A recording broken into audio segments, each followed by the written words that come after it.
matano ambayo hautakiwi kutumia shuka kupangusa wakati unapokuwa unafanya faraga.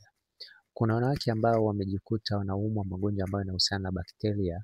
Hii ni kutokana na jinsi ambavyo wanakuwa wanalala katika mashuka ambayo yamesababishwa na wao wenyewe wanapokuwa wanafanya mapenzi na wenza wao, hali ambayo inafanya jinsi ambavyo wanatumia shuka kujipangusa katika sehemu mbalimbali wanapokuwa wanafanya faraga, inafanya hii hali mashuka yawe na bakteria, na hiyo inafanya wanawake kupata magonjwa ambayo yanahusiana na bakteria. Kwa hiyo ni muhimu sana kuweza kujua kwamba wakati unapokuwa unafanya mapenzi, kuna mambo matano ambayo hutakiwi kuyafanya kwa kutumia shuka lako, ambalo mfano wa shuka kama hili shuka kama hili hutakiwi wakati unapokuwa unafanya mapenzi uweze kupangusa.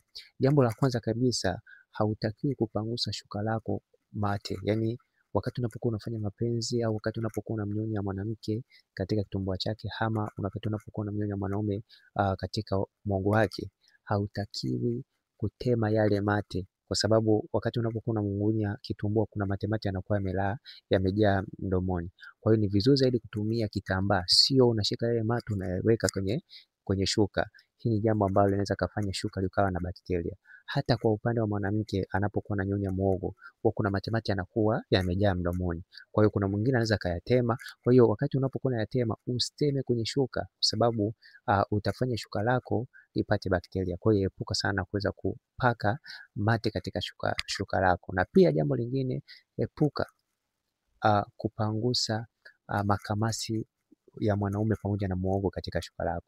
Au wewe mwanaume, epuka kupangusa makamasi yako na muhogo katika shuka, kwa sababu ni rahisi kuweza kuacha bakteria katika hilo shuka. Na pia jambo lingine, epuka kupangusa maji ambayo yanatoka katika kitumbua cha mwanamke, hususan wale ambao tunaita katelelo, wanawake ambao wanatoa maji mengi. Epuka kupangusa yale maji kwa kutumia shuka, kwa sababu utaacha bakteria katika hilo shuka. Kwa hiyo ni muhimu sana kuweza kufahamu kwamba epuka sana kwa hilo jambo. Na pia epuka kupangusa uteute unaotoka katika kitumbua cha mwanamke pale unapokuwa ametengeneza uteute.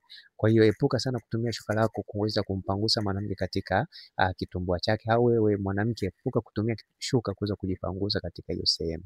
Na pia jambo lingine, epuka kujipangusa epuka kutumia shuka kujipangusa majasho yenu wakati mnapokuwa unafanya faraga.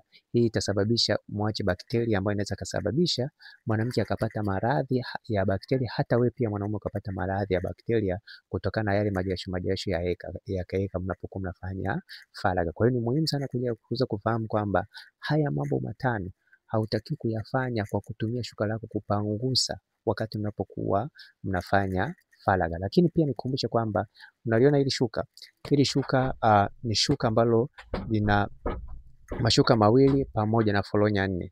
Utapata kwa shilingi 23,000. Lakini pia kama utahitaji shuka moja utapata kwa 13,000 shuka moja pamoja na foronya 2.